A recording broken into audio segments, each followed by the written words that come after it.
Hey guys, my name is Dice Rollin. Today we're going to be taking a look at some facts you didn't know about one of the most endearing commercial mascots ever, in a movie that scarred many children. Ernest Scared Stupid was directed by John R. Cherry III, and tells of a particularly spooky adventure of Ernest P. Worrell, when he accidentally unleashes an ancient troll who seeks to turn children into wooden figures, in order to raise an army. So without further ado, these are some things you didn't know about Ernest Scared Stupid.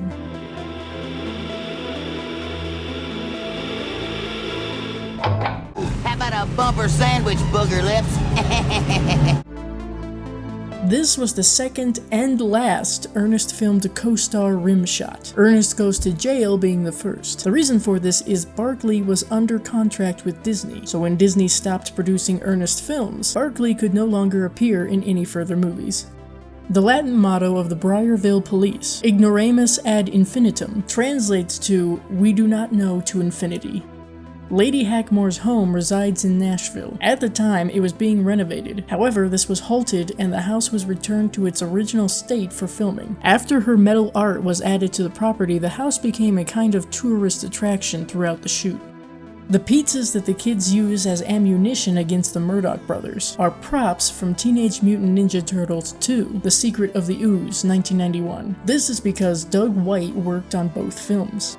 Purity Dairy, the milk company featured multiple times throughout the movie, is a real brand that was a client of John Cherry when he made ads. It's also a brand that had commercials featuring Ernest. Some of the trolls may look familiar. That's because it's possible that the Chiodo brothers reused parts of the clowns from Killer Clowns from Outer Space. Along with that, when the trolls are killed, they share the same visual effect. There are actually a lot of similarities between Ernest Scared Stupid and Hocus Pocus. Both were released in the early 90s, both are Disney movies, both are Halloween-themed live-action family-friendly films. Both did poorly during their original releases, but gained a huge following in years after. The history behind cursed legends are told in classrooms. Max and Kenny face their bullies before going up against their antagonists. Trantor and the Sanderson sisters require the souls of children to obtain invincibility, and Ernest and Max summon their respective villains inadvertently. According to an Entertainment Weekly article from 1990 covering Ernest Goes to Jail, there was mention of the next Ernest movie. However, the plot was described as Ernest inheriting a haunted house.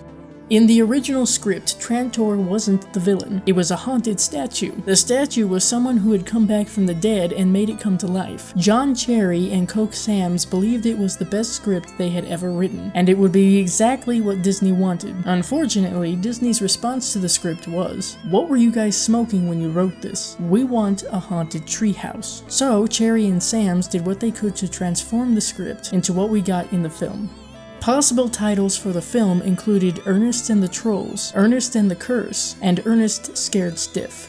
There's an interesting and morbid theory involving the poster for Ernest Scared Stupid. There are gravestones depicted behind Ernest, but there were no cemeteries in the film. Viewers have speculated that Trantor was originally supposed to dig up deceased children in order to feed his troll army, and Ernest was the caretaker of the cemetery.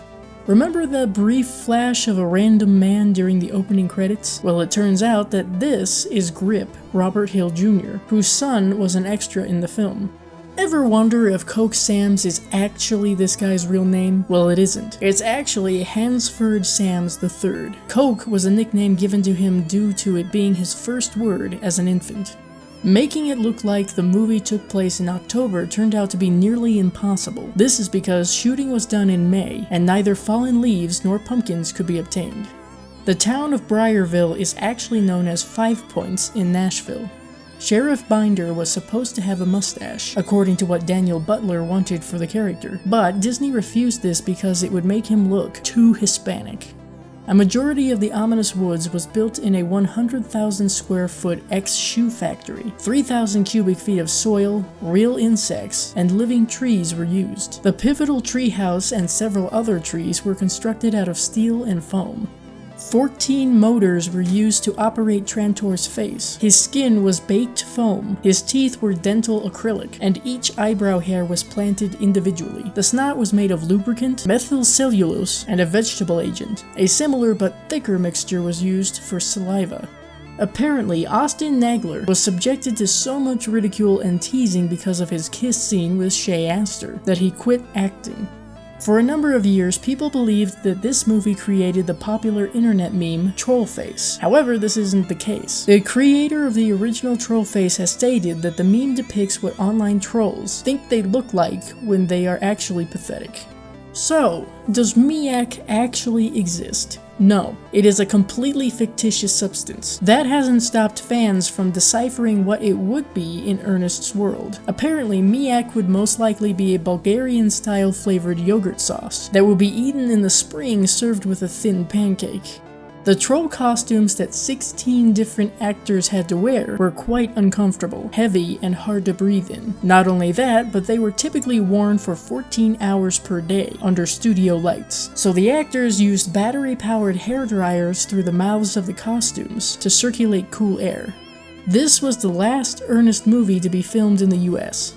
Ultimately, Ernest Scared Stupid did not do as well as the previous films. Many, including John Cherry, believe that the cause of this is because of Trantor's appearance, as well as the troll deaths and stealing of children's souls. This was the only Ernest movie to be reviewed by Siskel and Ebert. Ebert gave it a negative review because he had never seen an Ernest movie prior to it. The head of Trantor resided in John Cherry's office after the shooting was finished. It now belongs to Cherry's son, who has it on display. So those were some things about Ernest Scared Stupid you may not have known. I hope you enjoyed this video. If you did, give it a like. See you later.